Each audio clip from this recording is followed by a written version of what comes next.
Hare Krishna. All glories to Srila Prabhupada. So today we will discuss on Narad Bhakti Sutra 46, which is Kastarti Mayam Yah Sangam Tyajati Yo Mahanubhavam Sevate Nirmamo Bhavati. The translation is as follows: who can cross beyond illusion?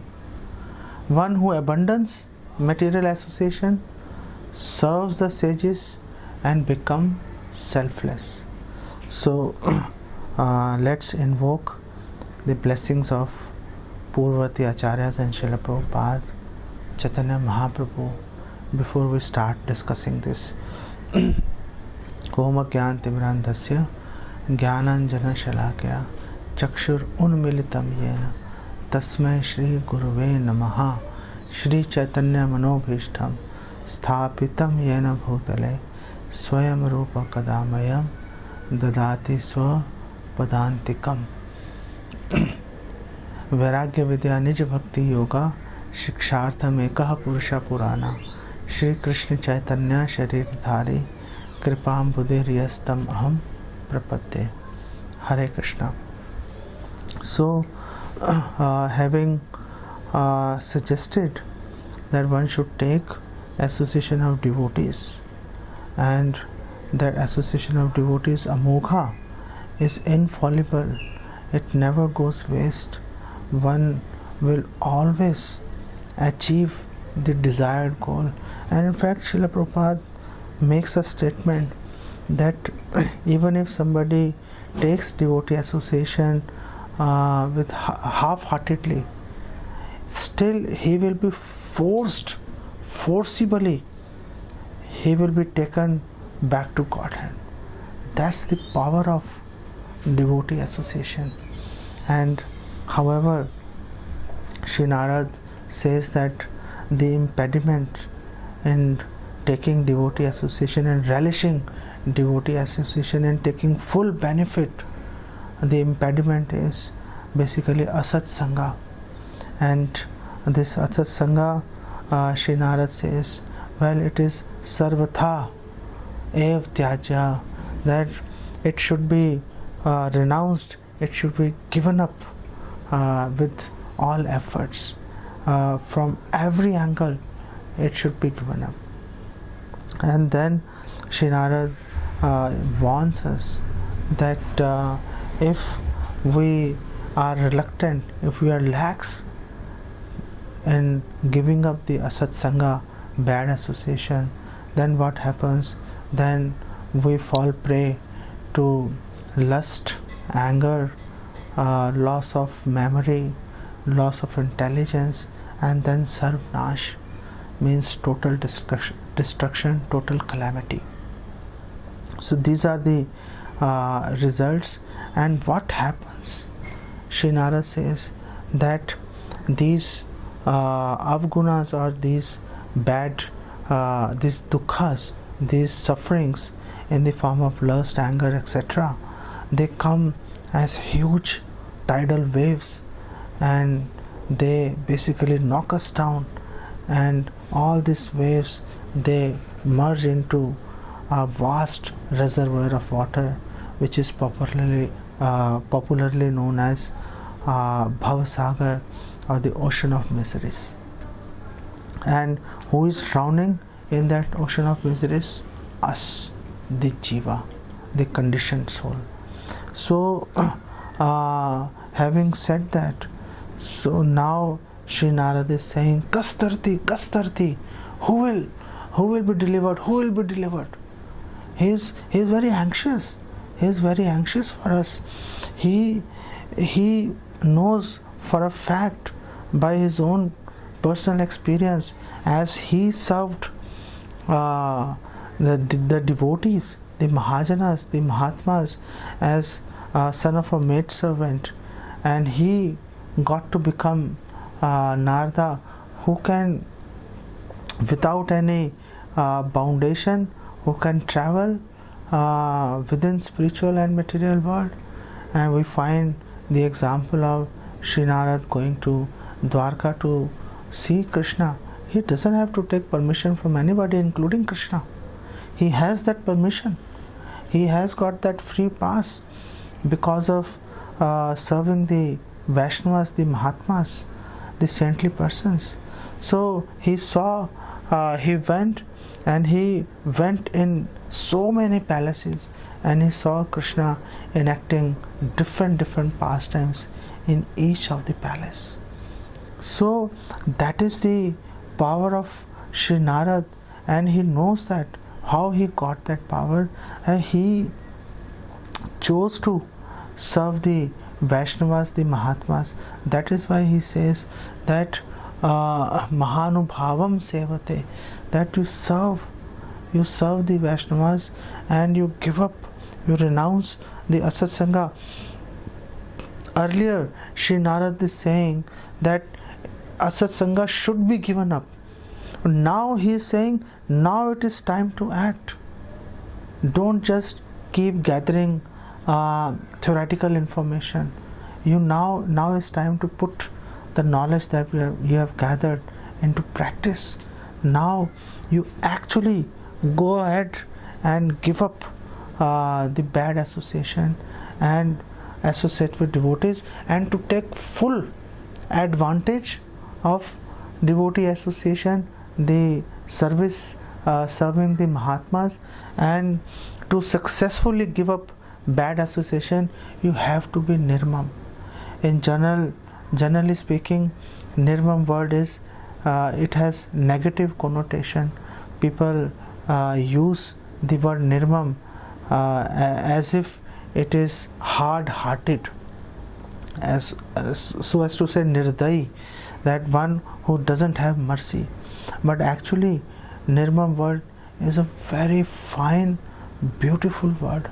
Nirmam actually means devoid of mamatva. Mamatva means the sense of proprietorship. So unless somebody is devoid of sense of proprietorship, unless somebody is free of all the designations, so as to say, all the upadhis, like I am husband, I am wife, I am Hindu, I am Muslim, I am Christian, I am householder, I am a sannyasi, have to give up all the designations. Unless we give up all the designations, we can never give up the Asatsanga. And we discussed that the biggest and most readily available Asatsanga is our own mind. And if our mind, if we are infected with designations, then we can never give up Asatsanga. That is why Sri Narad is clubbing here these three activities, and in next 3 to 4 sutras, Sri Narad will continue to say, well, do this, do that, don't do this, don't do that, finally coming to the culmination in Sutra 50, as we will gradually discuss and come to that by the mercy of Srila Prabhupada and Rupa Goswami. We hope that we are able to continue to hold these discussions for my purifications, and maybe you all listeners, you can take some benefit out of it. So the giving up Asatsanga and taking devotee association, this is not only Sri Narad's suggestion. Actually, it is mentioned by even Lord Krishna, and it is mentioned by Srila Rupa Goswami. So Sri Narad is not giving some unique or some far-fetched suggestion to us to mold our lives in some unique way nobody has heard of it earlier. Sri Narad, whatever Sri Narad is saying is completely as per the scriptures, and there are no virodhabhas, there are no contradictions. As we can see in Srimad Bhagavatam 11:26, Lord Krishna is telling that Tato Dusangam Utsrija, that Dusang Utsrija, you give up the bad association. But instead of giving up bad association, generally we are accustomed to giving up the scriptural injunctions. That's why Lord Krishna informed Yah Shastra Vidim Utsrichya, that if we have to give up something, if we have to tyag, if we have to renounce something, you don't renounce the scriptures, you renounce the bad association, because bad association, leads you to the total destruction. And then Lord Krishna further says that Satsu Sajjet Buddhiman, those who are intelligent, they basically associate with Satsu, saintly persons. And what happens when they give up bad association and associate with devotees? So Lord Krishna further informs that Santa ev asya chindanti, the saintly person, they pierce. What do they pierce? They pierce mano vyasangam. They pierce the bad, the pratikul, the negative, the attachments to this material world. How they pierce? Ukti bhi, by their words, by their instructions. So this piercing, this knot, when the devotees pierce the knot in our heart, then most likely it is painful. So unless we are nirmama, unless we are devoid of designations, unless we are very humble in our heart, unless we are looking forward to it, then only we will bear it. Otherwise, the one slight piercing and that sensation, painful sensation that we feel, we will immediately retract and we will leave devotee association at the first possible opportunity we get. And this is how it happens. But everything is not the responsibility of the person who is taking association. As a person giving association, that also has lot of responsibilities, that you have to be able to pierce, and you have to be able to pierce the knot in such a way that it is least painful, and you are able to constantly uplift the follower, the devotee, the disciple. Generally what happens, that the devotees, those who are giving association, the preachers, they themselves are stuck at a particular level in devotion, and they somehow bring all his followers to that level, and they all happily stay there forever. They don't make further progress. They don't feel the need to progress further. Why they do not feel the need? Because their preacher, their guru, their instructing spiritual master, their Shiksha Guru, he doesn't have further information. He is stuck at that place, and because everyone is standing on the strength of his realization, nobody following him makes any progress. So the responsibility lies on both the parties. The disciple who is trying to make progress, he should be humble enough, he or she should be humble enough to accept the pain of that piercing, and the guru, the instructing spiritual master, the instructing devotee, he should be able to help the devotees progress further in life. So that's the object of having devotee association. If you are not doing that, then it doesn't make sense. Rupa Goswami says in Nectar of Instructions, he says, there are 6 ways your devotion, you can nourish your devotion, and he says that utsahat nishyat dharyat tattat karma pravartanat sangatyagat sato vritte shatvid bhaktir prasidyati, that your devotion will grow, your devotion will be nourished, your bhakti lata will grow towards reaching the ultimate goal of piercing the coverings of this material world and reaching the lotus feet of Krishna in Golok Vrindavan. All this progress will be made if we do these 6 things very nicely and steadily. So he says utsahat, that a devotee should be very enthusiastic in executing devotional practices, which essentially, the devotional practice is essentially means your own sadhana and serving the devotees.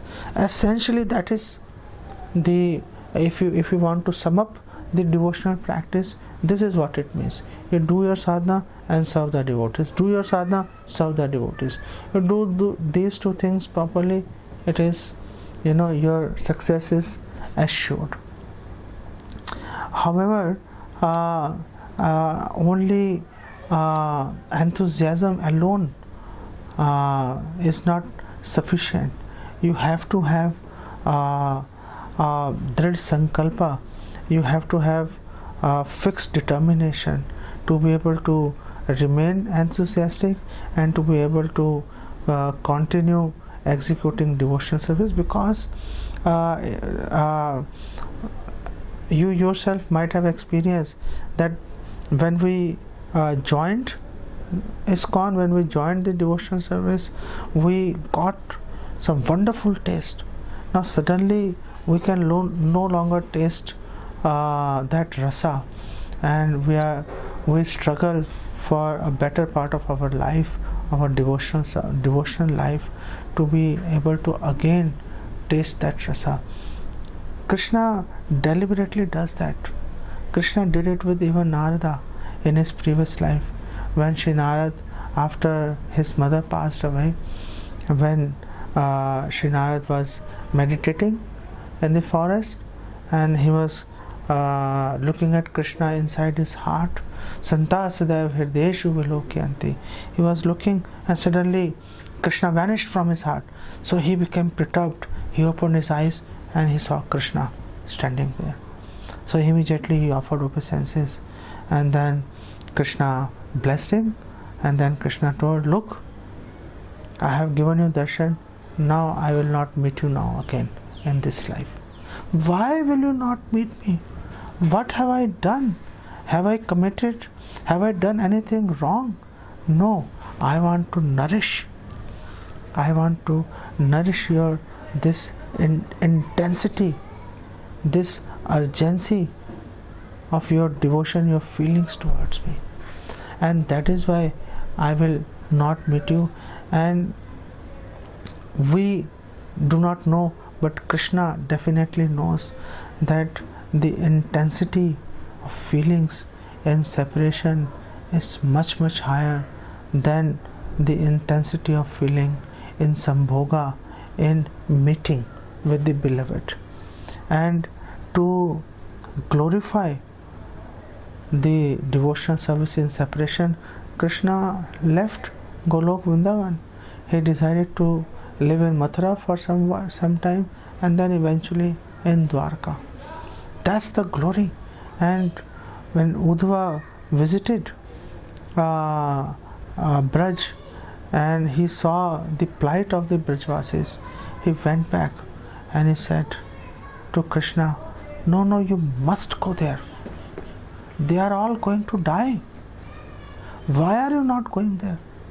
And Krishna told them, I am not going because of their welfare. Well, how can your not going with their welfare? So Krishna said, well, look, when I came, it was heartbreaking experience. Somehow they tolerated. Somehow they are alive. They are hoping that I'll come back. But if I go now, and if I come back again, they will not be able to tolerate that. And what to don't even think about the time I want to come back. As soon as I'll reach there, they'll already start thinking about the time when I'll go back, and they'll die. So in order to protect them, in order to make sure that they continue to live, I am not going there, even though it is very painful for me, myself. So, Krishna, to glorify that separation, Krishna does that. So, in order to appreciate that, we have to continue. We have to continue to keep engaged in devotional practices, even though we do not see immediate results. Srila Prabhupada explains this determination, this sankalpa, this nishchaya.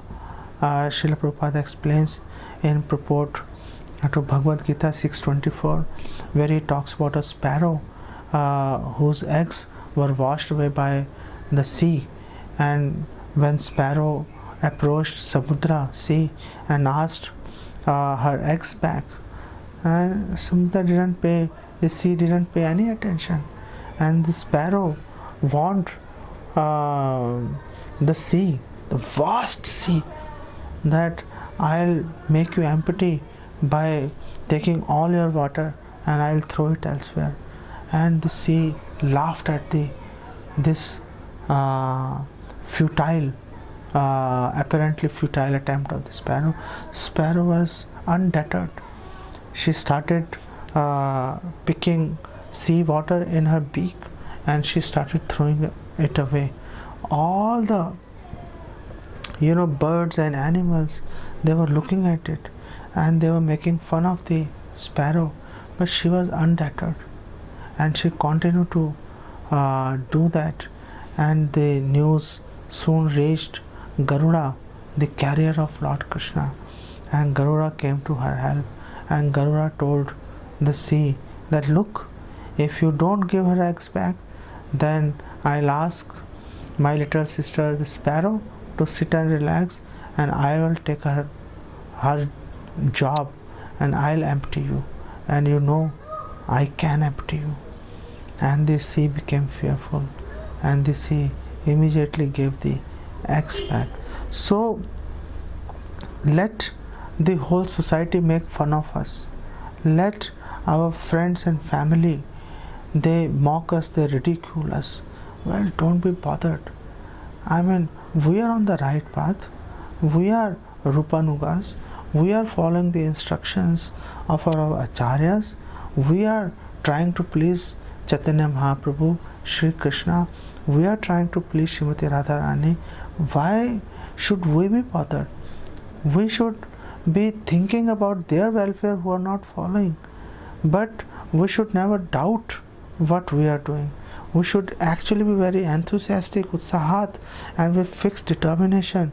We should execute utsahat, nishyat, dhairyat. And when it takes time to get the results, you should have patience. Unless you have patience, your determination might waver, and we might go away from the right path. And then Rupa Goswami further says, Tat karma pravartanat, that we should, Srila Prabhupada translate, that we should engage in Krishna conscious activities. And what are Krishna conscious activities? Srila Prabhupada explains, clarifies that it is Shravan Kirtan, Vishnu Smaran, Pad Sevanam, Archanam Vandanam, Dasyam Sakyam, Atma Nivedanam. That is the Navada Bhakti as propagated by Prahlad Maharaj, that we should engage in hearing and chanting and in remembering Krishna. We should try and serve the lotus feet of Krishna. We should engage in worshipping the Krishna. We should develop friendship with Krishna. We should nurture, we should nourish Krishna. We should serve Krishna in Vatsalya Bhav, in parental affection, and eventually we should surrender everything to the lotus feet of Krishna, Atma Nivedanam. So the Navada Bhakti with Anukul, with a favorable mentality, Srila Rupa Goswami says that we should engage ourselves in these practices. And then he says Sanga Tyagat, that we should give up the asat sangha, the bad association. Now this bad association we discussed in detail in Sutra 45, so I will not delve further into that, and we will focus today on Sangha Tyaga Sato Vritte, following in the footsteps of the devotees, the acharyas. And there are many factors here. Srila Bhaktivinoda Thakur discusses Sato Vritte in Shri Bhaktya Lok, and in his commentary to this particular verse, Srila Bhaktivinoda Thakur says that there are the Sato Vritte following in the footsteps of the Mahajanas has to be executed as per your Varna and Ashram. And as far as the Ashram is concerned, Srila Bhaktivinoda Thakur quotes the shloka, the verse from Srimad Bhagavatam 11th canto 18th chapter 42nd verse, wherein he says that Bhikshur Dharma Samo Ahimsa, that for Bhikshu, for a sannyasi, for a renunciate, the duty is to be equanimous, have equal vision for all the jivas, and ahimsa, non-violence. To have equal vision doesn't mean that some bhava, it doesn't mean that somebody comes and slaps you, you still hug that person. No, that's not the point. So if somebody is envious and somebody is ridiculing a devotee, that devotee, in order to protect whatever is left, that semblance of devotion that person has, he decides to ignore that person, upeksha, and he ignores that person so that he doesn't commit further offenses and be completely devoid of devotion. So that is also sambhava, and Krishna explains this sambhava in Bhagavad Gita, wherein he says, Ye yatha mam prapadyante tam satha bhajamiyam. As you worship me, so as you act towards me, I act towards you. That is sambhava. It is not that we hug each and every person whom we meet. For example, the devotees, the male devotees, they should make friendship with females, the Matajis, from a distance. And we get this example from Chaitanya Bhagavat, where from the life of Chaitanya Mahaprabhu, where when all the devotees from Bengal, they came to associate with Lord Chaitanya during the Chaturmasya. So when they reached, so Mahaprabhu went and personally hugged all the male devotees, Advaitacharya, Srivas Pandit, etc., etc. However, all the female devotees, the Matajis, they were standing at a distance, and from a distance they were offering obeisances, and the feelings there, the author is saying that the feelings that the male devotees were experiencing by Alingan of Chaitanya Mahaprabhu, the same feelings of ecstasy, the female devotees were feeling even from a distance. So that is sambhava. It's not that Chaitanya Mahaprabhu is discriminating between male and female. I mean, that's the social rules, the conventions, and you can't transgress these social rules in the name of being samabhava. Those Srila Prabhupada and Bhaktivinoda Thakur says they are basically pashandi, the pseudo devotees, the cheaters. And Chaitanya Mahaprabhu and Nityananda Prabhu met one of such renunciate who while they were going to Shantipur from Mayapur to confront Advaitacharya, who was teaching Yoga Vasishtha, and they met a renunciate on the way, and that renunciate offered them liquor, and he was keeping women. So that is not Sambhava, keeping a renunciate, keeping women. That's basically a cheating propensity. So we have to be careful about that. So Sambhava means follow proper rules and regulation and interact with devotees as per their qualification. That's Sambhava. And further he says ahimsa, non-violence. Non-violence means the sannyasi, the renunciate, he himself is Krishna Sharanam, he is fully surrendered to Krishna, and he tries to bring all his followers to that level where all his followers, they come to the level of Atmanivedana, surrendering everything to Krishna. So this is the duty of a renunciate. And further this verse says that Bhikshur dharma shamo ahimsa tapah iksha vanokasa. Vanokasa, van okasa, that those who are vanprasthi, who are retired, who are in the retired ashram, vanprasth, they, what is their duty? Their duty is to do tapa, and they should do austerities, and by austerities that they should make their senses weak, not weak in the sense of physically weak, weak in the sense of, and when we say their senses, that means all of the six senses including mind. And how so by alpahara, by feeding them frugally, a vanprasthi is supposed to control his senses. So like when an animal is caught, so how that animal is trained? So first the animal is kept hungry, they don't feed him anything, the animal, they don't feed anything to that animal, and when that animal is extremely hungry, they give him a little bit of something, and that animal eats and then looks forward to that person again to give him something. And same way, slowly and slowly, in lieu of that some morsel of food, the animal learns to follow the master.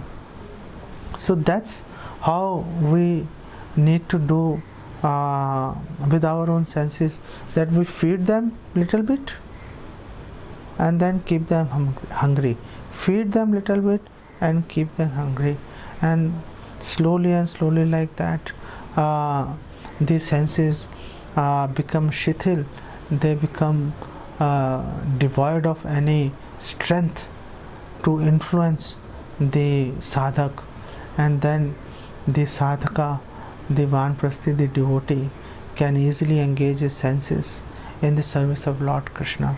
And Bhaktivinoda Thakur says how we can do that.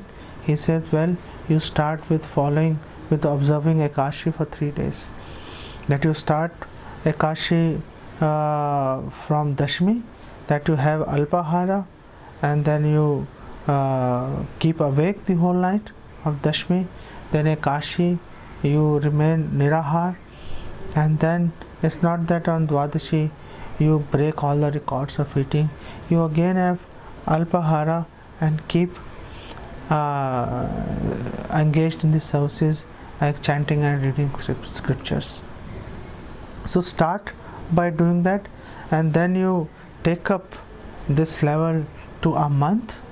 That then you do for a month. When you are when you are expert in observing Ekashi for 3 days, then you do it for a month. And then when you are comfortable doing it for a month, then you do it for Chaturmasya. And then when you successfully complete Chaturmasya, then after 4 months your senses will have no strength whatsoever to influence you anymore, and you can very easily control your senses. So that's the advice of Bhaktivinoda Thakur on tapa. And then the other point is iksha. Iksha means to understand that you are not this body but soul. So when you do tapa, when the devotee executes austerities, so by the dint of those austerities and by chanting sadhana, devotee comes to the realization of the fact that he is not this body but soul, different from the body, and this body is nothing but an instrument to be engaged in the service of Krishna. So this is the duty of a Vanprasthi. And the third, this verse discusses that Grahino, the Grhastha, the householders, Grahino Bhoot Raksha Ijya, that the duties of a Grhastha is Bhoot Raksha, that it's responsibility of the Grhastha, the householder, to maintain the other three ashramas. The sannyasis, vanprasthis and brahmacharis, they are all exclusively dependent on the householder for their maintenance. They don't earn anything. A sannyasi doesn't earn anything. A vanprasthi is retired, now he no longer earns anything. And brahmachari is a brahmachari, he doesn't know anything but to serve. Then how will he earn?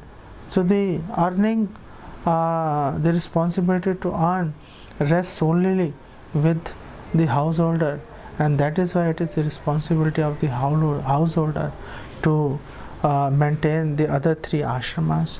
And Srila Prabhupada is advising, giving the example from Srila Rupa Goswami, that a householder should donate, should give 50% of his income, her income, for this particular purpose.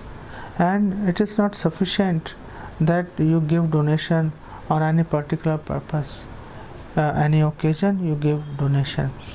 It is better to give donation of fixed amount every month. So by giving donation every month, you get virakti, you get vairagya, renunciation from your wealth and house, and that basically helps you. And the other thing, other duty of a grahino, a householder, is ijya, is to worship, engage in doing a lot of sacrifices and worshipping the Lord. And the fourth ashram explained in this particular verse from 11th chapter 11th canto 18th chapter 42nd verse, it says dvijasya, that the brahmachari, dvijasya acharya sevanam, the duty of a brahmachari is to engage, shamit pani, is to engage in doing menial service for the pleasure of his guru. That's what is required. So this is as far as ashrama is concerned. Now if we look at from the Varn angle, so from Varn we know that Lord Krishna explains in Bhagavad Gita that Brahmana should engage in 6 activities: yajan, yajan, patan, patan, dan, pratigraha. He should do sacrifices, and he should engage others in doing sacrifices. Patan, he should read scriptures. Patan, he should engage, he should teach the scriptures to others. Dan, he should accept donation. And pratigraha, he should give donation. It is not that whatever you receive, it is a one-way traffic. Whatever comes, you put in your pocket. So a Brahman, he receives everything, but he only keeps whatever is absolutely necessary for his maintenance and distributes the rest. From we can see from in Ramayana, in 9th canto of Srimad Bhagavatam, where Shukdev Goswami is discussing the pastimes of Lord Ram. So we see that Lord Ram distributed all his wealth to the Brahmanas, and he said, okay, all this wealth is yours, now my duty is only to serve you. And the Brahmanas, they said, oh Ram, we are very satisfied with your behavior. We don't want to accept, we can't take responsibility the charge of these things. We request you to please continue to take care of all the wealth, the sampatti that is there, and you please make sure that we are on the right path. So the Brahmanas, it is not that Lord Ram gave the wealth and they all just took and ran away. No, that's not what happened. The Brahmanas gave back everything to Lord Ram and told him to keep maintaining them as before. So that's the responsibility. Pratigraha, a Brahman should keep only the wealth sufficient for his maintenance. When Shri Narad mercifully delivered Mrigari, the hunter, from killing the animals, and asked him to become a devotee and took charge of his maintenance. So Mrigari was receiving a lot of gifts from those who were coming for his darshan. And when after some time Shri Narad was again passing from that place along with his lifelong friend Parvat Muni, so Shri Narad asked Mrigari, "Oh well, how are you doing? Is everything alright?" And Mrigari said, "Well, everything is alright by your mercy, but I have only one complaint, that you are sending me more than what I require." So that's the mentality of a Brahman, a person with Brahmanical qualities. He doesn't sanchay, he doesn't accumulate more than what is absolutely required. So for Kshatriya, the Kshatriyas, they are supposed to protect the citizens, the praja. And in devotion, if we see, all the temple presidents basically are Kshatriyas, and they are supposed to manage the affairs of the temple in such a way that the devotees can execute devotional services peacefully. That means all their needs are taken care of. That means that the devotees have ample opportunities to render service, and if any devotee has any problem, so the problems are solved without nirmama, without taking sides, or without thinking about yourself whether my position will be compromised or not. That's not how a good Kshatriya thinks, especially in devotional service. And then the duties of a Vaishya. The duty of Vaishya is to Krishi Goraksha Vanichya. You should engage in cow protection, agriculture, and the business activities, and whatever he earns, again he uses to he gives some in taxes so that the Kshatriya can maintain the citizens. He gives donations to the Brahmanas, and then he gives money to the Shudras, the servants, those who are serving. And then the Shudra's responsibility is to serve the upper castes. And Bhaktivinoda Thakur says that the responsibility, the duty of a Shudra is to serve exclusively the Brahmanas. And then Bhaktivinoda Thakur in Sri Bhakti Alok, he explains that it is then about those persons who are even below Shudras, like Sankar, Antyach. How about them? And Bhaktivinoda Thakur says that okay, you follow the family occupation, whatever your family occupation is, like a barber, like a blacksmith, like a potter, whatever the family occupation is, you manage that and be peaceful in doing that. So that's the responsibility. So that's the Varnashram Dharma. However, Bhaktivinoda Thakur raises a very important point.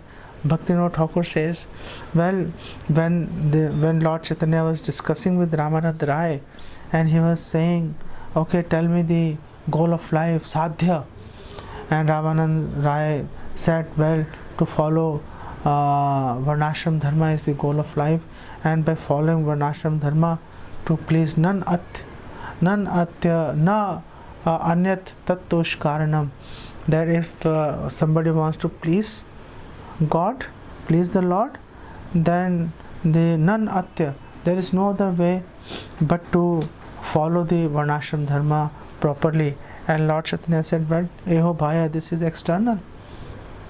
Now how do we understand? Here we are talking about varnashrama, and Lord Chaitanya says, is saying that it is external. So Bhaktivinoda Thakur is clarifying here. This is very important. Bhaktivinoda Thakur says, O Ramananda, varnashram dharma is meant to regulate the gross and subtle bodies. The goal of varnashram dharma is to regulate your sthul and sukshma sharir. And if someone is satisfied only in that, without engaging in devotional service of Krishna, then what is his gain? So if somebody thinks, well, varnashram dharma is the goal, that I should very carefully and diligently follow all the rules and regulations of varnashram dharma without having any connection with Krishna, then what's the point? And therefore, although the process of varnashrama is the only means of purification of a conditioned soul, still it is external. And then Bhaktivinoda Thakur gives an evidence from Bhagavatam 1-8, and where it is mentioned, dharma swanishtutha pumsa vishvaksen kathasu yaha na utpadiyat yadiratim ashramevi kevalam. That if somebody very diligently execute duties of varnashrama, but he doesn't develop a ruchi, interest in hearing the pastimes of Krishna, then his execution of varnashram dharma duties is basically only futile labor with no actual gain. So in terms of, so whether varnashram dharma is required, well, it is required. Varnashram dharma purifies our gross and subtle body and makes us eligible for executing devotional service nicely. However, if we consider varnashram dharma as the goal and not as the means, then the purpose is defeated. So as a means, varnashram dharma is absolutely necessary, but as a goal, it is wrong to consider varnashram dharma as a goal, as pointed out by Srila Bhaktivinoda Thakur. And Bhaktivinoda Thakur also quotes Narottam Das Thakur. He says that Mahajaner Yai Path Tate Hab Anurat, that whatever is the practices of a Mahajan, of an Acharya, I will follow in their footsteps. And he says, Purva par kariya vichar, that I will consider the activities of Acharyas that came before and that came after. So what does it mean, that came before and that came after? So Bhaktivinoda Thakur is clarifying that the focal point is Lord Chaitanya. That's the Acharyas, the devotees, the Mahajanas that came before Lord Chaitanya, and the Acharyas that came after Lord Chaitanya.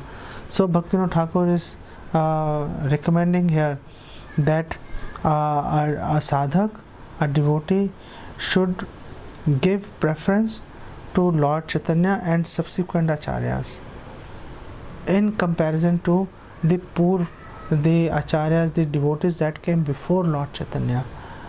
Why he is saying that? Because our Acharyas like Rupa Goswami, Bhaktivinoda Thakur, Bhakti Siddhanta, Saraswati Thakur and Srila Prabhupada, they, looking at our helpless condition, our anarthas, they have simplified devotion and given us devotion in such a practical manner that we can very easily execute and find favor of Krishna. So if there is difference, if there is some contradiction between what, for example, let's say Bhishma Dev is saying, or Yamraj is saying, or what Rupa Goswami or Srila Prabhupada is saying, well, the recommendation of Bhaktivinoda Thakur is that you follow the instructions of Rupa Goswami and Srila Prabhupada. That's very important for us, and it solves a lot of contradiction for us if we follow it very seriously. Last point I would like to discuss here in this particular point is that Bhaktivinoda Thakur says, okay, fine, we understand Varnashram Dharma, we understand which ashram is what are the duties, but now the question is whether we should remain householder or whether we should become renunciate. So Bhaktivinoda Thakur clarifies that it doesn't really matter. The important thing is whether which ashram is more conducive for you to discharge devotional service. That is the criteria, and Bhaktivinoda Thakur says, you look, Srivas Thakur, he didn't give up his household life. Shivanand Sen, Advaita Acharya, they didn't give up their householder life, and at the same time Sarup Damodar, he gave up his householder life, he became a renunciate, he became a sannyasi. So follow whatever ashram you think is suits you better in discharge of devotional service. That's the criteria, that's the key point, and if we keep that in mind, then we may understand that there is no difference between a householder life or a renunciate life, as long as it is favorable to execution of devotional service. That's the whole point, and we will stop. There are more points, and maybe we will find time to discuss, because Shri Narad will continue to speak about the ill effects of Asat Sangha in coming 3-4 sutras. So we will find time to discuss